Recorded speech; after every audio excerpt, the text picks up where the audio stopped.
Okay. Thank you guys for joining us today on this lovely Thursday morning. We have Kyle here. He's a fourth-year doctoral student at the University California of San Diego, and he's going to be presenting a very recent publication that he first authored on cannabis and driving. We also have his PI, Dr. Mark Hott, from the same university. Just right before we get started, I wanted to ask Kyle how he got involved in this program and how his interest came to be in this area of research, and if he has any other past research experience. Yes, thank you for that introduction, Twinkle. So I got my research start at Stony Brook University in New York, and I was originally an eyewitness memory researcher. So everything we did was analyzing under what conditions should or should we not trust eyewitness testimony. My mentor very frequently was testifying in exoneration cases. So I had a lot of legal and cognitive psychology experience. And after graduating, I worked full-time as a research assistant at Columbia University's Department of Psychiatry in a cannabis research lab. But our focus was really characterizing and treating cannabis addiction and using cannabinoids to treat chronic pain conditions. So throughout all of those experiences, I realized that I wanted to pursue a full-time research career, and the best way to do that would be to enter a doctoral program. But I also wanted to blend clinical elements and have a strong component of where my research would be able to inform legislation and police practices. So I kind of found my ideal fit here at the joint doctoral program in clinical psychology at SDSU and UCSD. So I've been with the Center for Medicinal Cannabis Research at UC San Diego since 2021. That is a really interesting and diverse career also for us as a chemistry focused group and this cannabis subdivision. It's really interesting to see how much psychology and other social sciences play into cannabis research and how important they are. And I think that's a really different perspective than we hear in our journal club often. So I'm really excited to hear about your research, and please take it away. Absolutely. Thank you.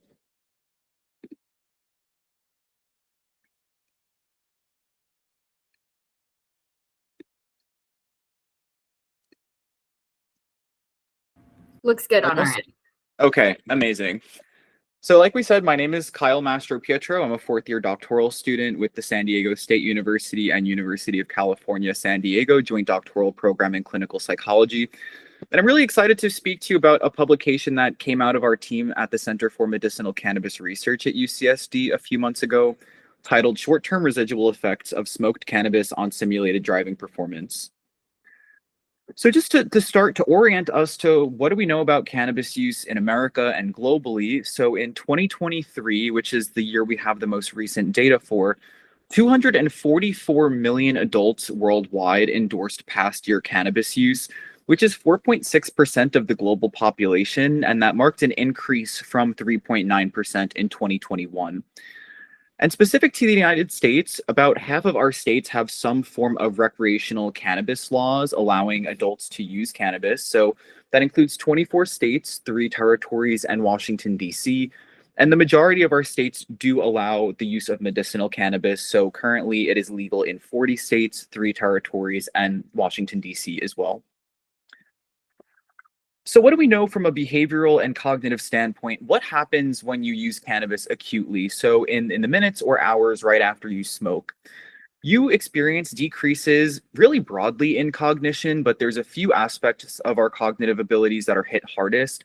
And those include verbal learning, so your ability to learn and remember words and stories, memory quite broadly, so that includes verbal memory and episodic memory, and also your attention. So that means your ability to divide your attention among multiple different stimuli at the same time, as well as your ability to sustain your attention on a single thing for an extended period of time. And with respect to driving performance, so placebo-controlled clinical trials demonstrate that people who smoke active cannabis demonstrate poorer driving performance compared to placebo groups for about 3.5 to 4.5 hours after smoking. And the decrease in driving performance is believed to be caused by increases in swerving, as well as poorer car following. And car following is measured through whether or not you can adjust your speed appropriately in response to the changing speed of a car that's directly in front of you. So, for example, are you tailgating people? And broadly throughout research, there's some mixed results for more nuanced aspects of driving, such as whether being acutely intoxicated changes your risk of getting in a collision, how quickly you can hit your brakes in response to an emergency, as well as your mean driving speed. And to demonstrate some results about what we know how acute cannabis use impacts driving, this is a figure from Marcotte et al. This also came out of our team and was published in JAMA Psychiatry in 2022. And on the y-axis, we have a change in composite drive score, which is a global measure of driving performance. So compared to baseline, are people declining after they smoke? Are they improving or staying the same? And in blue, we have a THC group, and in brown, we have a placebo group. And we can see that at 30 minutes and an hour and a half after smoking, the people who smoked active THC had a significant decline in their driving performance compared to the placebo group. But once we assess driving 3.5 and 4.5 hours post smoking, those differences have largely been attenuated, which is why we believe there's evidence that cannabis intoxication only affects driving for about 3.5 to 4.5 hours post smoking. But the main focus of what I want to talk about today are not acute effects. I would like to speak about residual effects of cannabis. And residual effects are cognitive effects of cannabis that are observed when someone is not acutely intoxicated. So, what I'm talking about is someone who may be a cannabis user and then takes a brief period of abstinence, maybe a few days. And residual effects have been demonstrated in the literature to appear for every aspect of cognition that could otherwise be impacted by acute cannabis use. So, during periods of abstinence, regular cannabis users also tend to demonstrate some declines in memory and attention, even though they're not acutely intoxicated during those periods. So, residual effects are speculated to appear for very frequent cannabis users. And one side note I'd like to give is there's no consensus in our field what exactly constitutes a frequent cannabis user, and the definition often changes based on the study itself. But we can assume this means, for example, people smoking more days than not, or certainly people who are using every single day. So those are the people we'd expect to evidence a residual effect, and we'd also expect to see these residual cognitive effects during briefer periods of abstinence. So for example, if someone's taking a break for days or weeks rather than months or years.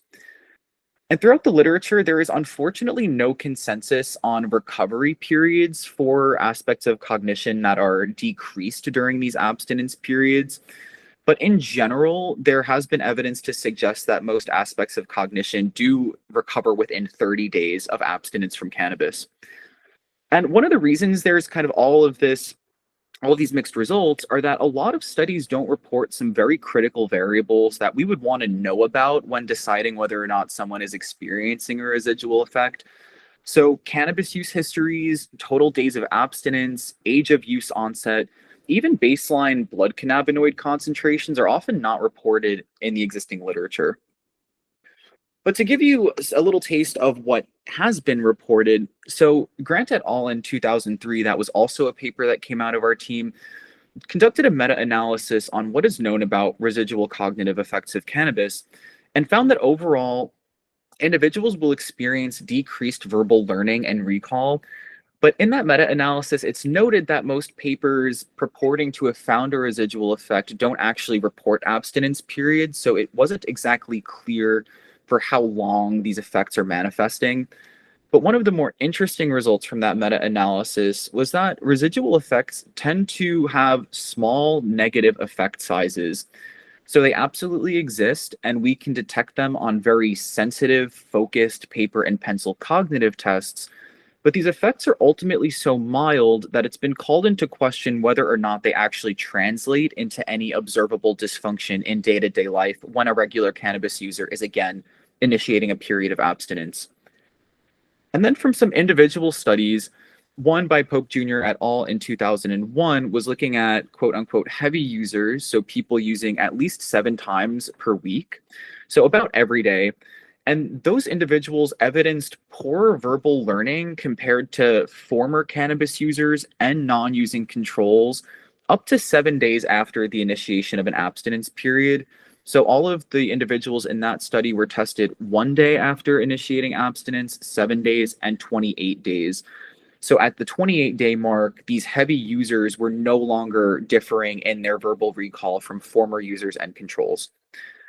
Another paper that was looking at extremely heavy users, so individuals who reported consuming 93 joints a week or about 13 joints per day, displayed worse cognitive performance. And they were looking at auditory attention in that study. So we're evidencing poorer cognitive performance than lighter cannabis users, even after 28 days of abstinence. So again, some mixed results that depending on the severity and the frequency and quantity of your use habits, maybe some of these aspects of cognition do recover, maybe some of them take longer than a month to recover, or possibly do not recover. So now to extend what we know about residual effects of cannabis to driving, there was one paper by Dahlgren et al. Published in Drug and Alcohol Dependence in 2020 that recruited 28 heavy chronic cannabis users. So these were individuals who were using at least 5 out of the 7 days per week. So frequent users who we may expect to evidence a residual effect. And they had to self-report at least 12 hours of cannabis abstinence at baseline. And they also had 16 healthy non-cannabis using controls.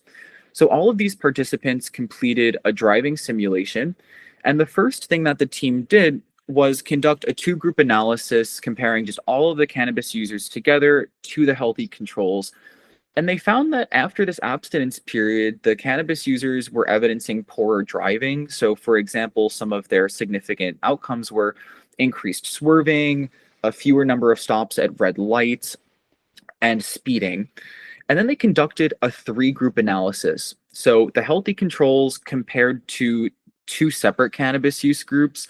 They had split their cannabis users based on the age of use onset. So looking at people who started smoking before age 16 and after age 16. And once they did that, they actually found that all of the significant differences between the healthy controls and the cannabis users were driven by poorer driving performance in the early onset use group. However, one note I will give is this study did include a measure of trait impulsivity.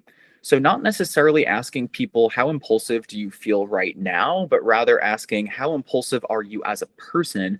And once they factored in these scores on the impulsivity measure, virtually all of the significant differences between the early onset cannabis users and the healthy controls disappeared. The only things that were still significant after controlling for impulsivity was these early onset cannabis users evidenced a higher number of collisions and a fewer number of stops at red lights than the other groups. So some light evidence that a residual effect of cannabis may exist, but really only for people who started smoking earlier in life, so before age 16. Another study did not set out specifically to look at residual effects, but some of their baseline pre-smoking data was quite interesting. And this comes from Brooks Russell et al. In 2021, published in Accident Analysis and Prevention. So this team had recruited 31 daily cannabis users, 24 occasional users who were using only once or twice per week, and then 30 non-users. And the cannabis users were required to be abstinent for about 8 to 12 hours. And they all completed this baseline driving simulation.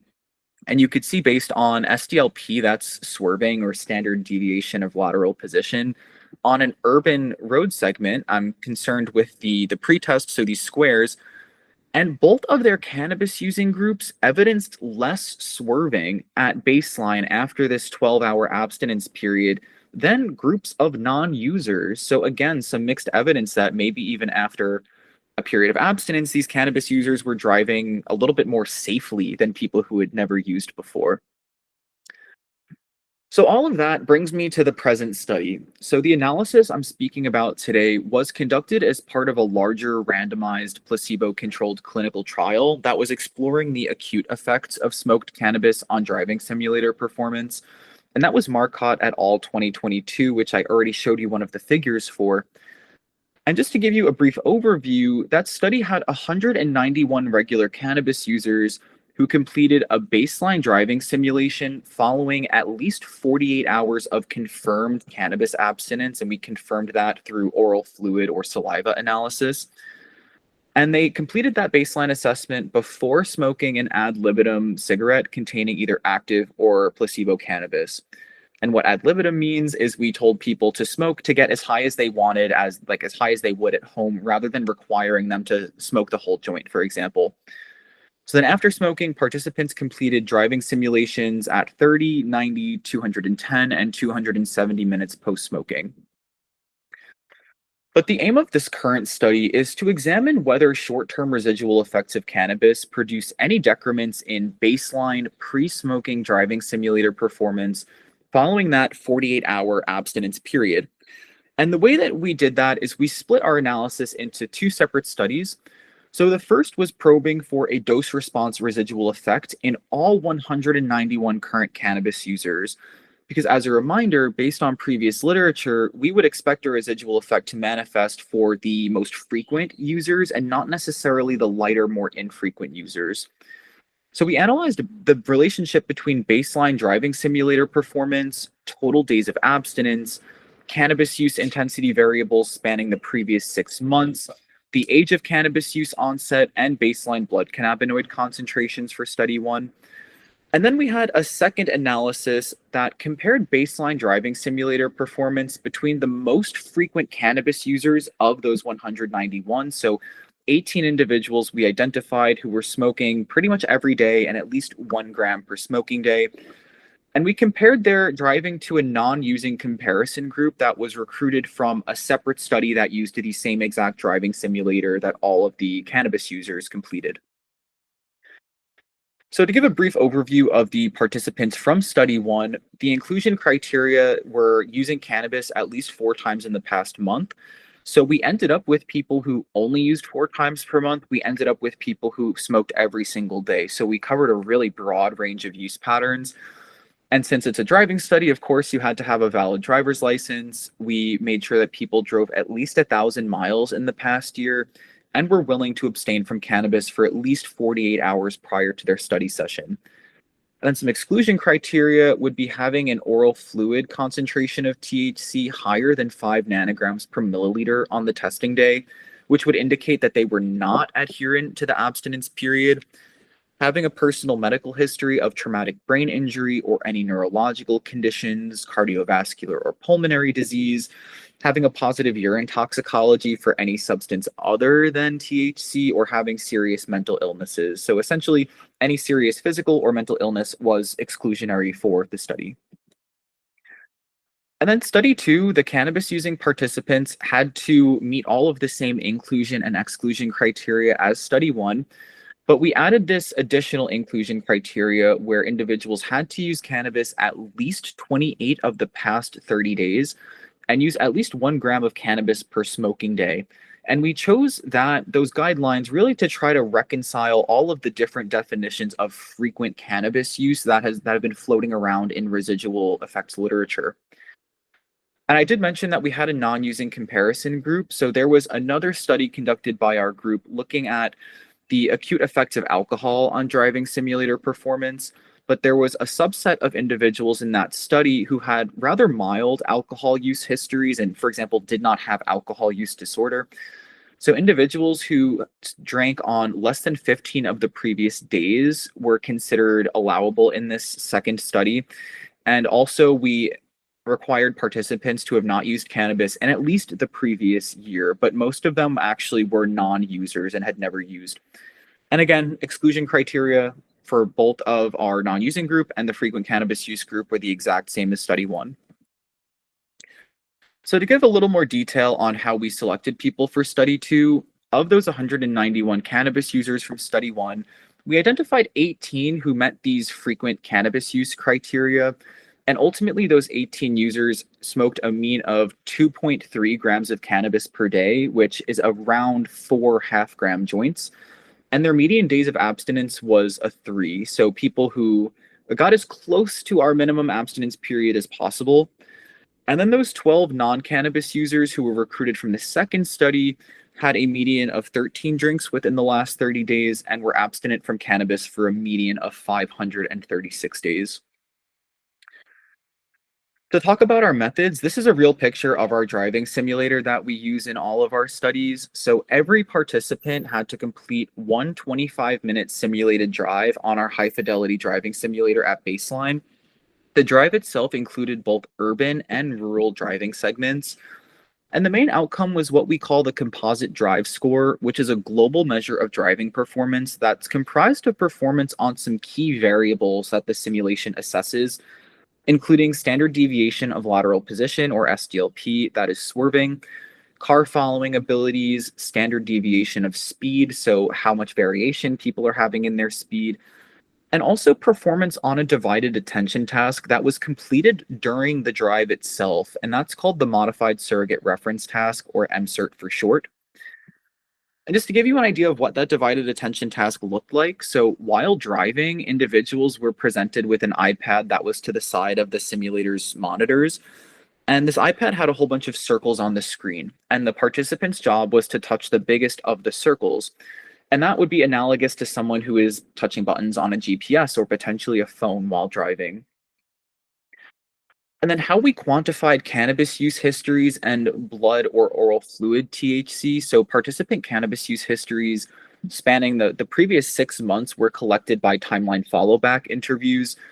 And then on the day of testing, abstinence periods were confirmed by oral fluid THC concentrations analyzed by the Draeger Drug Test 5000 and isotope dilution chromatography with tandem mass spectrometry.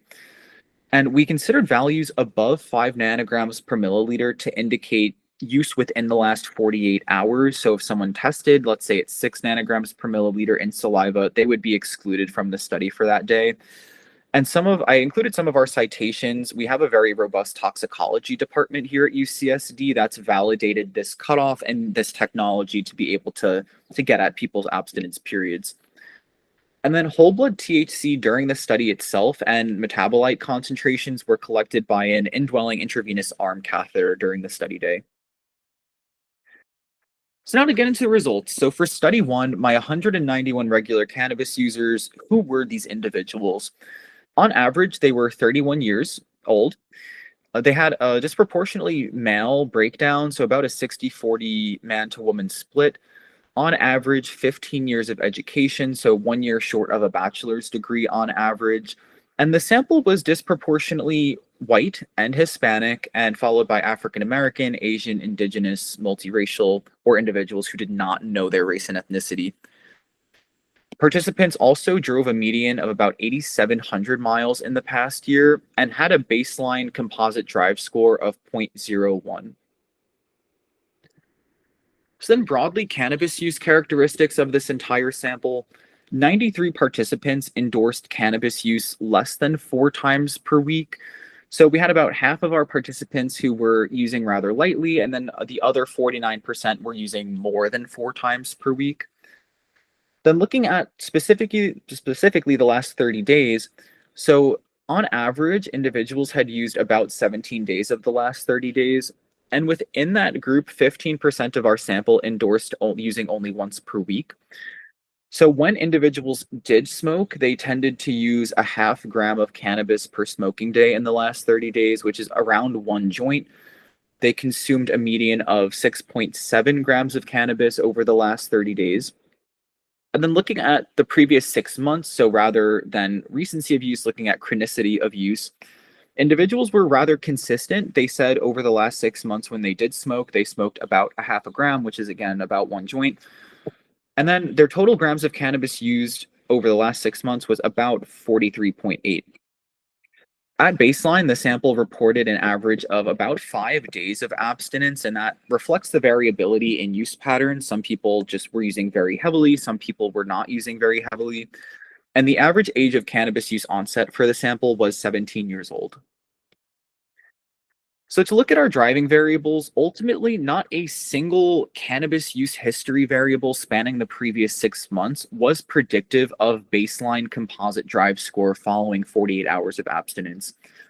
So the total days of cannabis abstinence was not predictive of composite drive score, and we would have expected, based on previous literature, that individuals, for example, with the shortest abstinence periods might be driving less safely if they're evidencing a residual effect.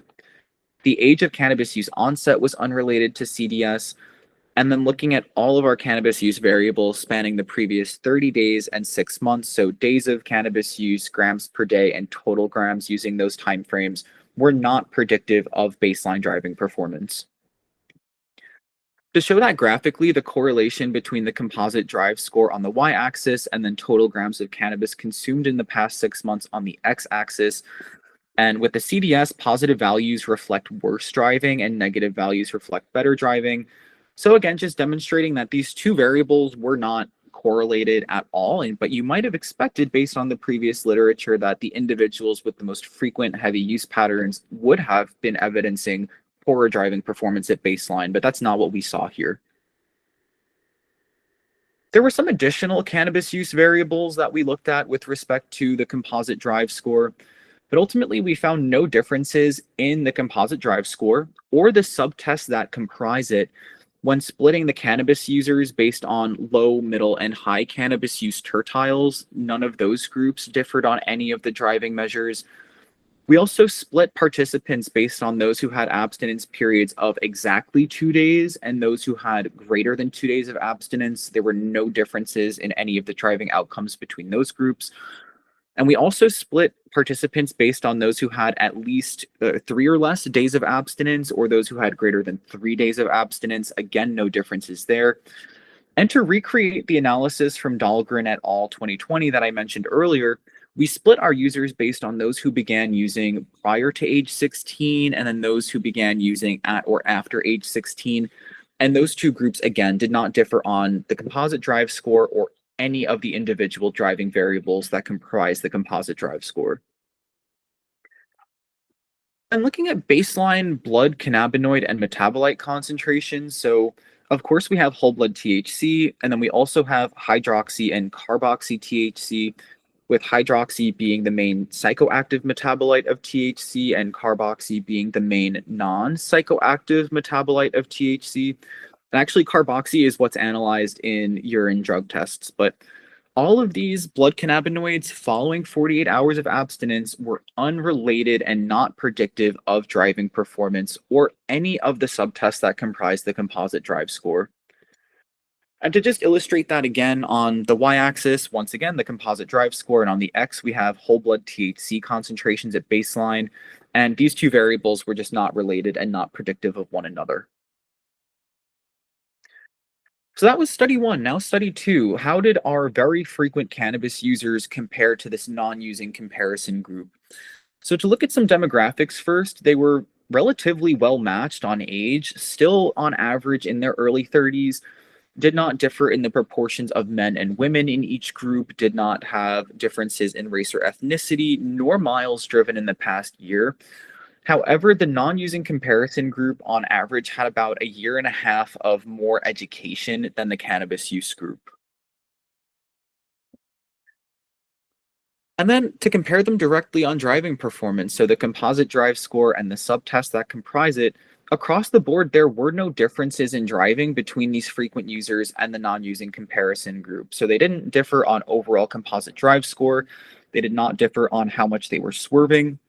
They didn't differ on divided attention performance during the drive, car following, the standard deviation of their speed, and they also did not differ on mean driving speed throughout the simulation. Again, to show that graphically, on the left we have the frequent cannabis users, and on the right the non-cannabis using comparison group, and on the y-axis the composite drive score. So comparing them directly, they did not differ in overall driving performance. That was a P of 0.8. So the discussion, what is our takeaway? What does all of this mean?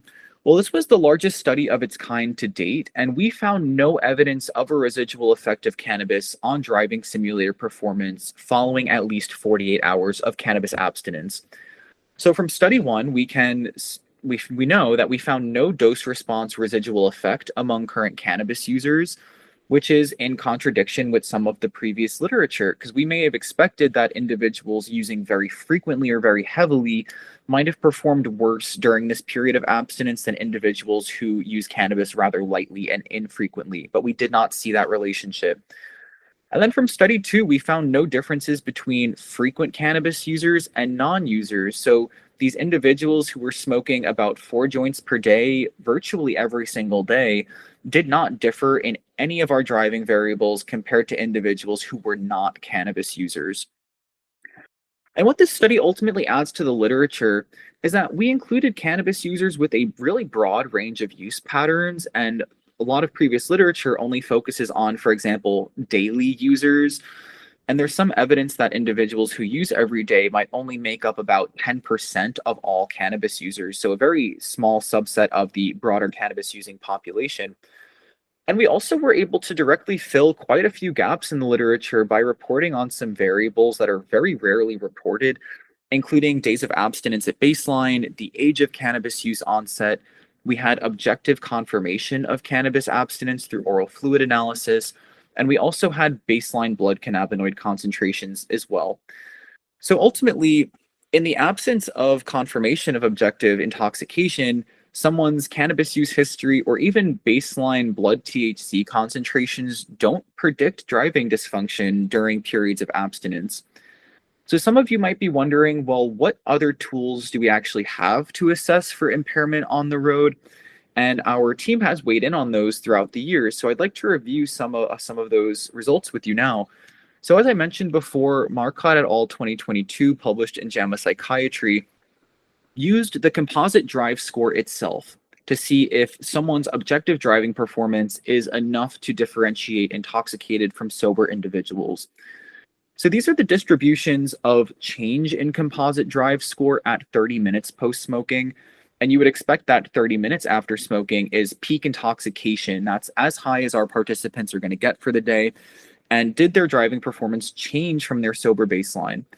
So overall, the THC group did have a significant decline compared to the placebo group.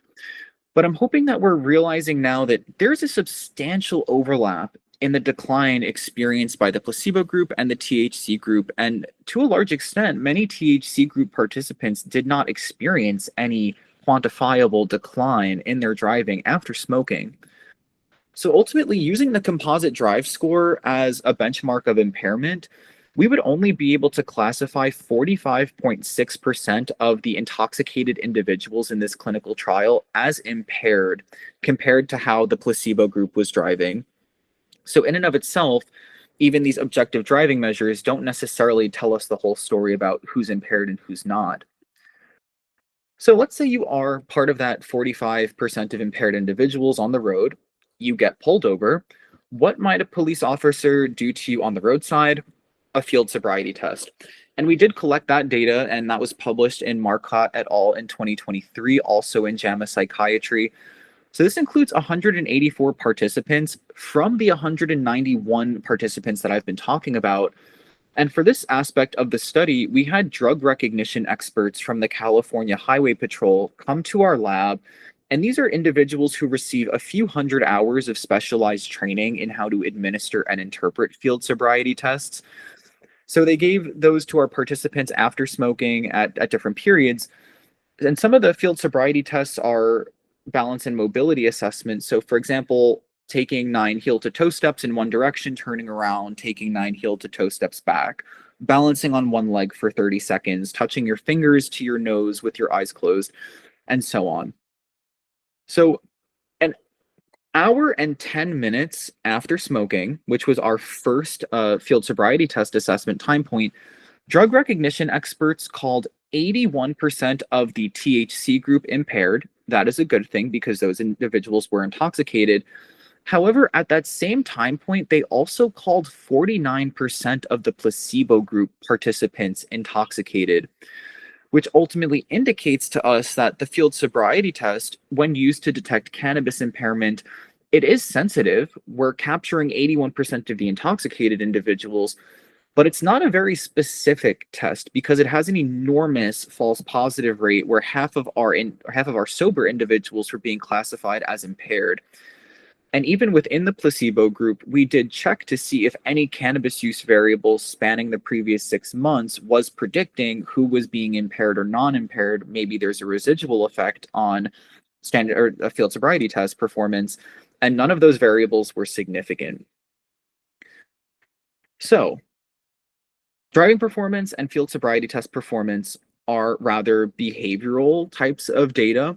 And some states in the United States have taken a different approach. We're trying to look at more biologically driven variables to determine cannabis intoxication on the roadside. And that has resulted with a few states, there's 18 in particular, that have adopted what are called per se limits.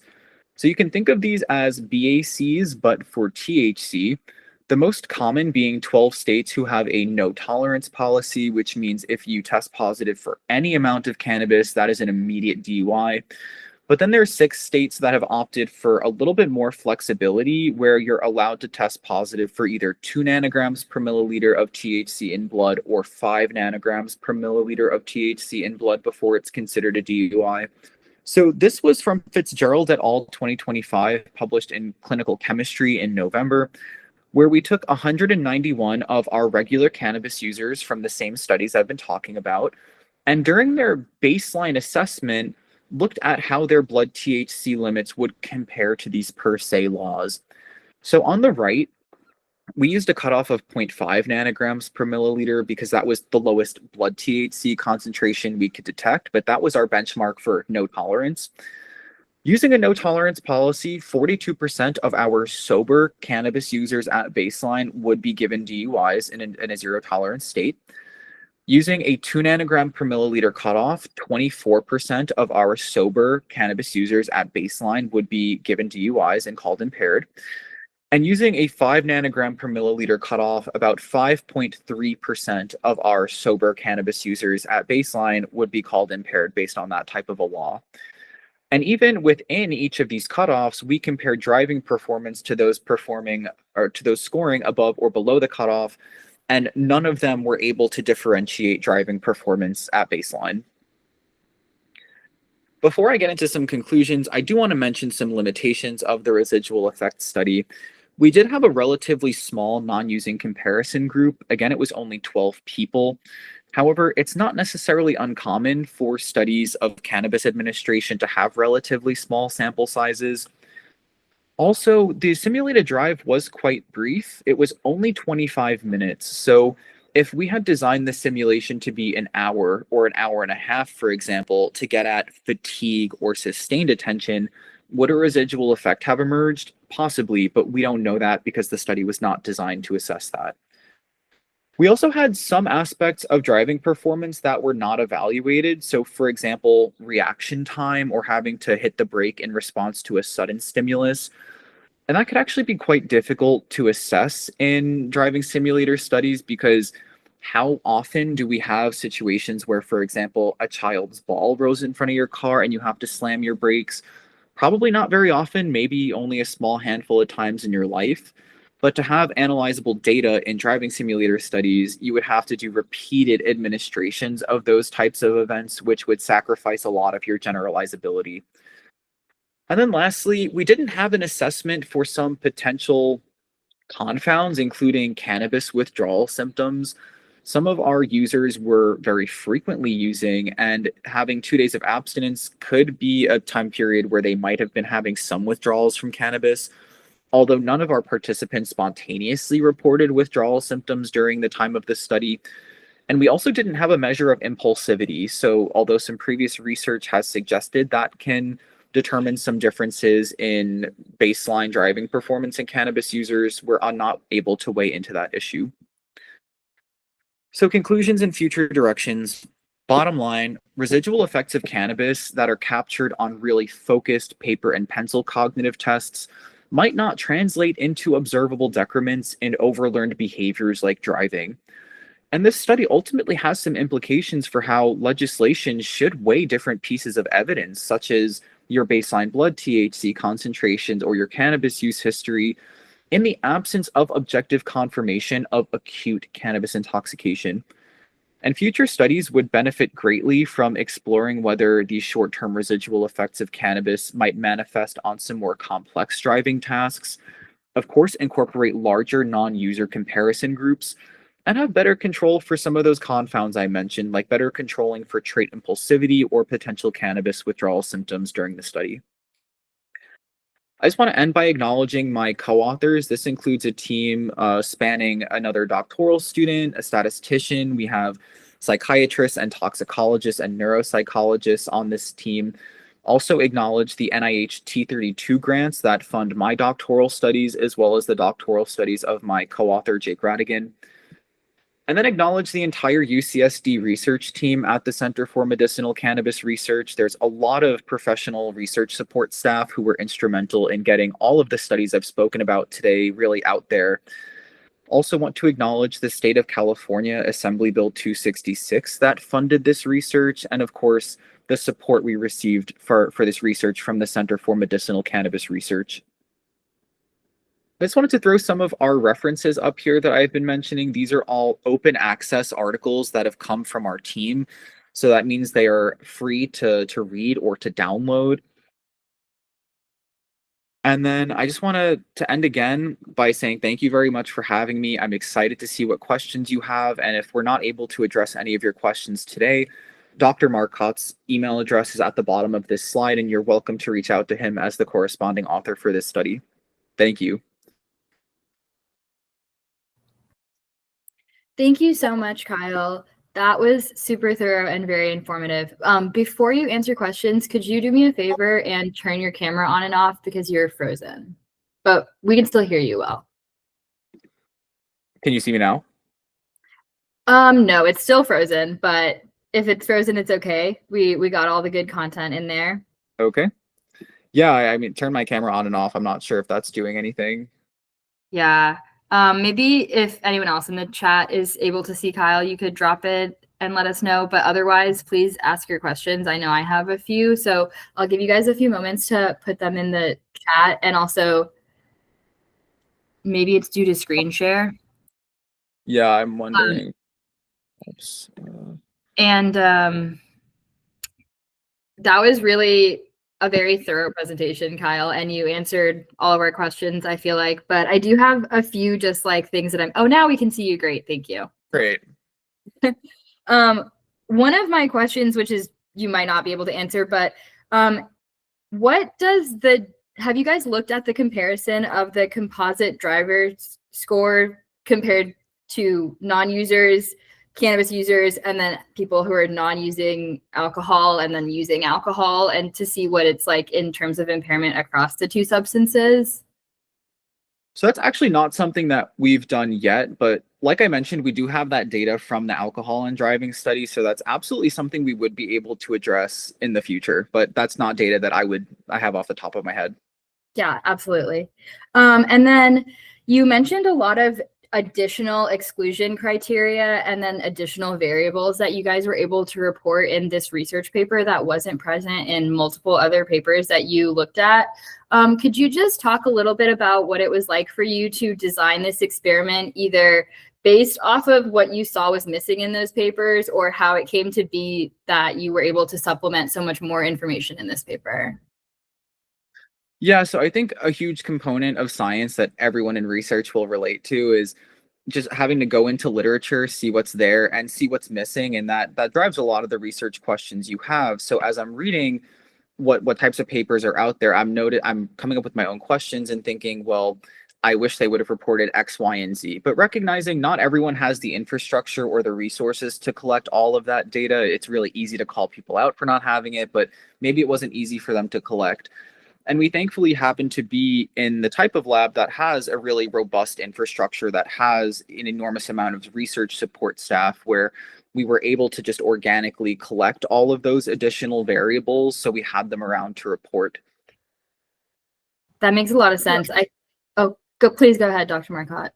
Hi. So I will just add in, and Kyle hasn't been sort of very much of the subsequent analysis, but we actually did get a critique from people saying, well, we did sort of a standard UTOX, we did the breast fire, we did not do the type of drug screen you would do in a forensic case, right? We did not look at all the other possible drugs. We did look at the major ones.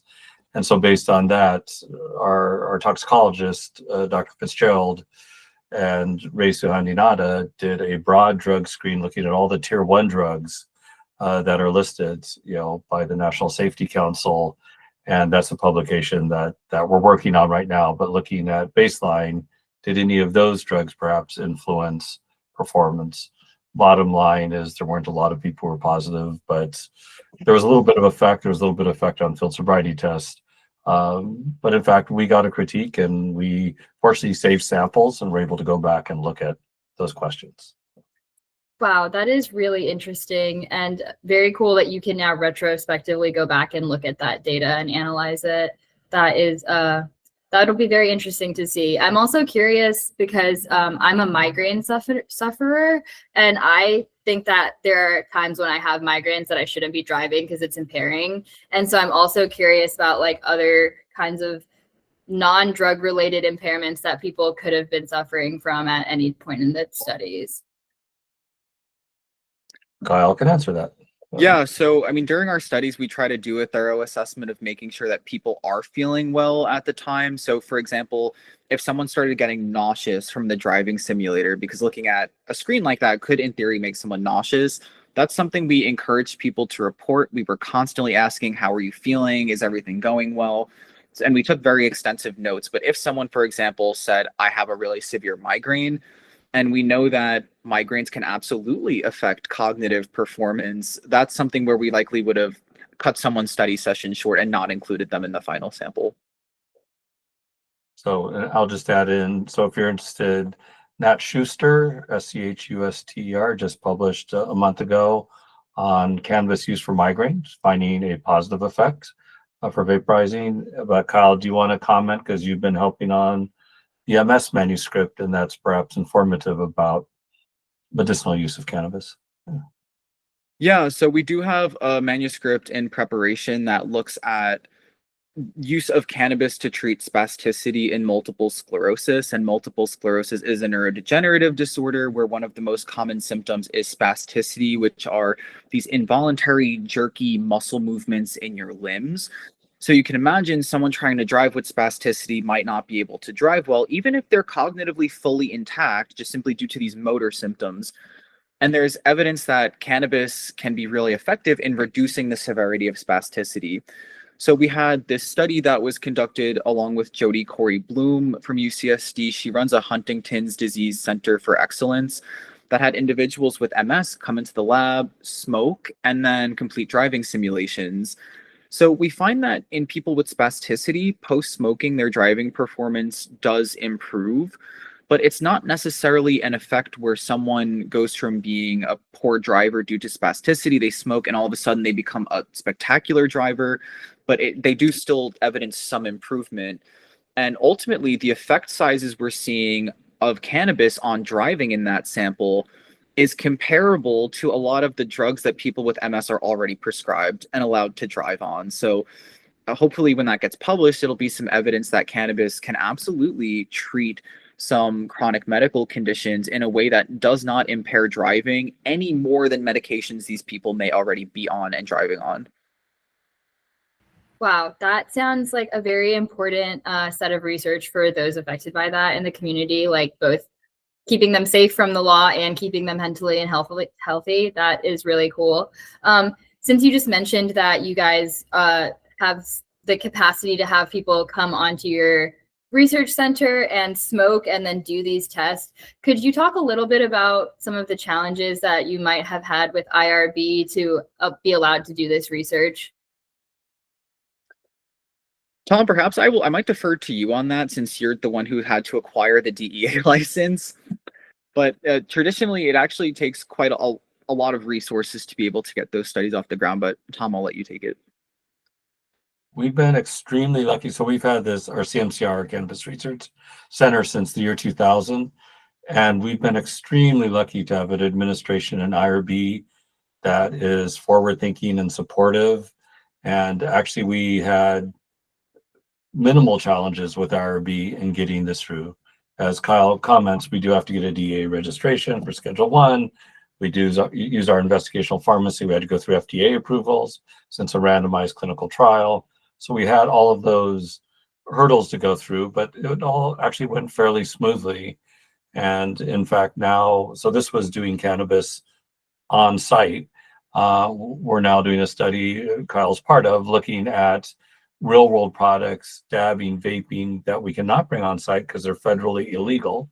The cannabis we used for this study, as Kyle said, was from NIDA, but we can't bring these dispensary products on. So we've actually modified a van to have a simulator built into it. And the IRB has been very open to doing that, where we test people out in the field after they use at home. So we've just been very lucky. There have been other institutions in the UC system, and certainly I know nationwide, where DEA, IRB are really hesitant, but we've been lucky. Wow, that is so interesting. And also how cool that since you have that support, you're able to do something different and take this to the field testing and be testing this on real world products, which is so impactful and so different than what we are seeing in the cannabis research space today. So I just wanted to say thank you guys both for sharing your research with us and your expertise. We really appreciate it. And if anyone has any other questions, please let us know. Otherwise, let's everyone thank Kyle and Dr. Marcotte for joining us this month.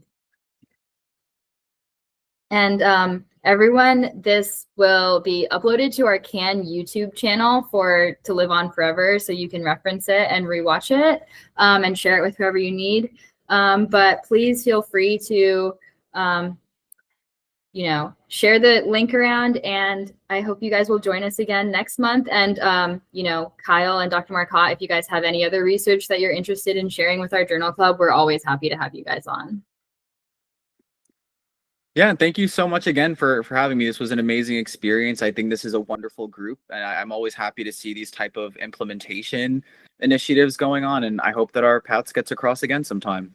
Yes, me too. Thank you guys.